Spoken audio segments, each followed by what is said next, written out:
Gerakan Rakyat Indonesia Bersatu alias GRIP Jawa Timur menolak penundaan eksekusi rumah di Jalan Dr. Sutomo, Surabaya. Keributan mewarnai datangnya jurusita Pengadilan Negeri Surabaya yang rencananya akan mengeksekusi sebuah rumah di Jalan Dr. Sutomo, Surabaya pada Kamis 27 Februari 2025. Ratusan anggota ormas melakukan penghadangan dan meneriaki jurusita yang datang agar eksekusi rumah dibatalkan, bahkan sejumlah anggota ormas menyulut petasan di rumah objek eksekusi sebagai bentuk mereka siap melawan. Karena pertimbangan faktor keamanan, eksekusi rumah yang dijadwalkan pada hari Kamis tanggal 27 Februari tahun 2025, akhirnya ditunda oleh jurusita dan disepakati oleh pihak pemohon eksekusi. Atas perintah Ketua Pengadilan Negeri Surabaya, melihat situasi dan kondisi dan rekomendasi surat dari Polres Tabes dan sedia kalanya pelaksanaan eksekusi dilaksanakan pada hari ini ditunda.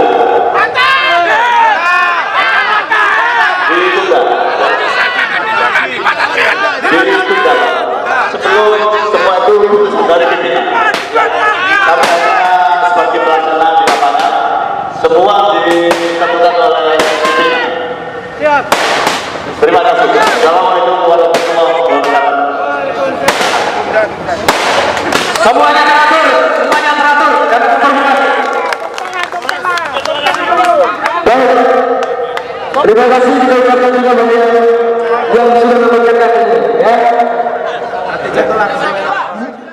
Sementara David Andreas Mito selaku pembina GRIB Jatim menjelaskan, bahwa korban Tri Kumala Dewi keluarga TNI AL yang menempati rumah di Jalan Dr. Sutomo 55 itu merupakan pemilik, setelah mendapat hadiah dari sang ayah, Laksamana Subroto Judono Panglima Armada Nusantara.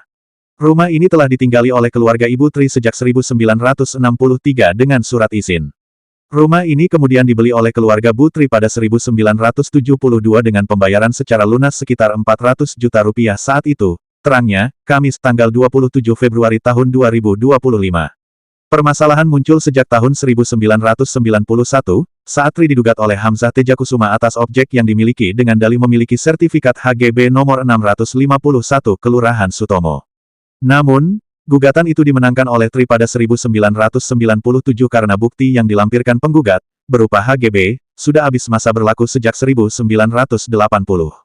Gugatan kedua muncul Desri Rudiantoro, yang memiliki bukti kepemilikan setelah membeli surat tanah dari istri Hamzah pada 2008. Tetapi atas dasar pertimbangan perkara sebelumnya, Tri kembali dinyatakan menang atas gugatan tersebut pada tahun 2010, lanjutnya. Lalu, karena rupanya ada dugaan pemalsuan dokumen dan alat bukti lainnya, Rudianto justru dilaporkan ke Polda Jatim dan dinyatakan sebagai tersangka dengan status DPO pada tahun 2013. Saat ini mereka sangat menghargai keberadaan Bapak dan Ibu ini di sini. Tapi sayangnya ini masih ditunda. Yang kita inginkan adalah dibatalkan. Karena semua sudah jelas. Saya aja yang tidak mengerti hukum, begitu saya baca sekali, ini adalah atraksi hukum yang sangat-sangat kurang ajar. Mana ada HGB yang sudah mati, itu dijual. Parah lagi, yang menjual ini adalah DPO atas tanah tersebut. Dan sudah berpindah tangan sebanyak 4 kali. Tapi saya yakin satu pun tidak ada keluar uang. Ada yang dibilang sudah DP 6 miliar. Saya mintain bukti transfer, ada nggak 6 miliar? Tidak ada. Ini hanya mainan belaka. Dan parahnya lagi, ibu ininya sudah puluhan tahun ada di sini. Tiba-tiba ada putusan hakim suruh mengganti uang sewa 5,4 miliar. Sejak 60 tahun 63 ibu ini di sini. Ya, sedangkan yang beli yang hanya IJB, ikatan jual beli, itu barusan tahun 1916. Tapi ibu ini suruh mengganti. Sejak ibu ini menempati. Itu apa enggak putusan gila? Ibu ini sudah melakukan pembelian dari TNI AL. Sudah membayar saat itu. Pajak juga tiap tahun dibayar. Untuk membuat sertifikat PBATP sudah dibayar. Tiba-tiba datang mafia. Hati saya, darah saya mendidih. Saya punya uang. Untuk beli rumah ini 20 pun saya punya uang. Tapi saya tidak pernah tega. Harusnya orang kalau beli tanah itu melihat kamare piro. Sak piro mae. Luasnya berapa? Sudah diukur belum? Nah ini kok orang ini hanya lihat surat, lihat kertas, dibeli.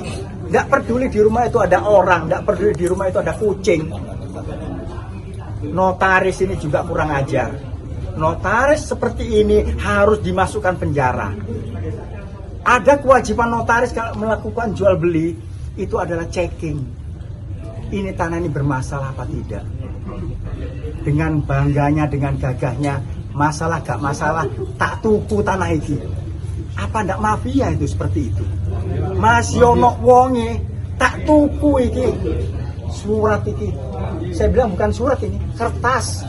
Ya, karena apa? Ini kertas kosong, nggak ada apa-apanya. Alas haknya nggak ada.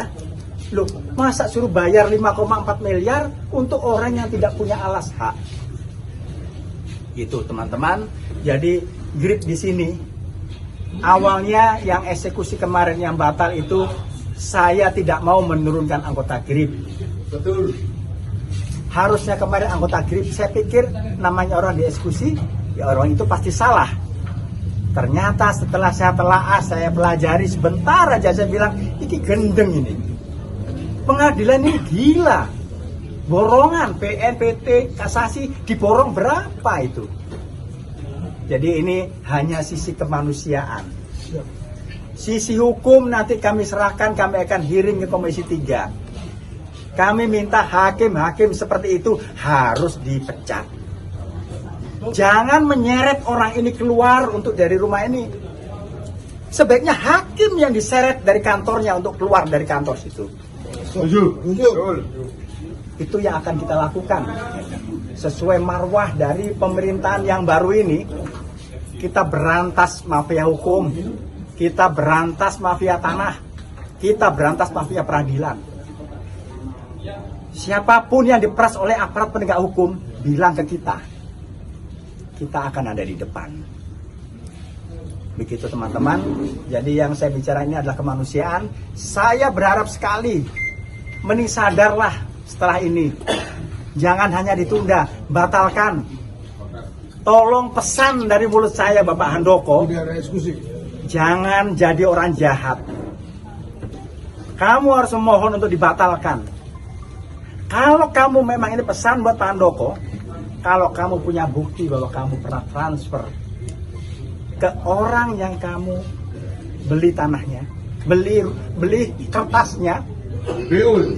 ya, dan DPO orang itu, kamu itu bodoh apa sok jagoan, sok mafia, hanya kertas kamu beli 6 miliar, bohong besar mulutnya. Ini pesan dari saya. Handoko diganyang.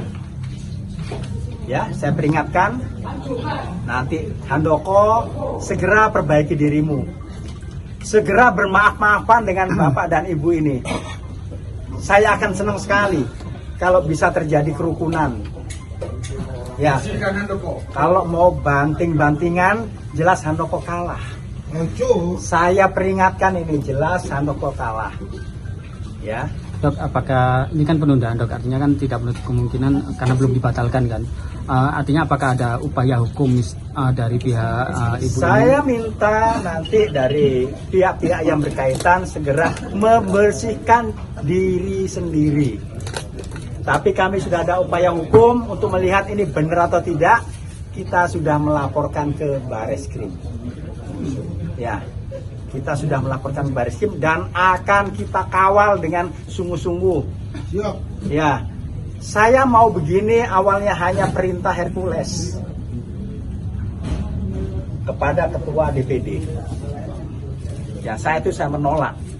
Tapi setelah saya tahu ini adalah penjoliman, saya akan ikut kawal ini sampai kasus ini selesai. Tapi saya tetap berharap Handoko sadar. Berdamailah. Ya, berdamai. Kamu punya anak, punya istri. Sebagai informasi, Gerakan Rakyat Indonesia Bersatu GRIB, Jaya Jatim mengawal penolakan eksekusi rumah milik keluarga TNI Al Tri Kumala Dewi di Jalan Dr. Sutomo, Surabaya. Pantauan massa aksi yang turun untuk penolakan eksekusi rumah telah berkumpul sejak pukul 9 waktu Indonesia Barat. Mereka juga berorasi dan menyinggung adanya dugaan praktik mafia tanah dan peradilan dalam eksekusi itu. Saya ngurus ini. Ibu menempati mulai tahun berapa? 1963. 1963. Ya saya lahir di sini, saya punya anak sampai punya cucu ya di sini terus bisa. Terus yang gugat ibu itu buktinya apa? Kok bisa gugat ibu? Ini HGB konversi barat, tanah konversi barat HGB ya, bukan HGB yang sekarang, model sekarang. Kamu kan mengikuti terus anunya ya, apa jenenge turun temurun. Nah ini HGB yang sudah gak diakui negara. Konversi barat itu sudah habis, nggak boleh dipakai, itu dijual lagi. Nah itu anehnya BPN ataupun notaris kok Bisa nggak memproses lihat, itu ya? padahal sudah lihat. Dia cuma berdasarkan HGB itu kok bisa? Maksudnya kan notaris kan tahu loh, ini apa ini kok tahun ini? Dan itu berdasarkan kan bidang 1929. Jadi bukan budaya sekarang, padahal sudah merdeka kayak gini. Kan aneh gitu loh. Bu, ini Bu siapa Bu? Nama Nama saya panggilannya dia Bu Dewi. Bu Dewi ya. Dewi siapa Bu? Kumala Dewi. Malah Dewi. Tri Kumala Dewi.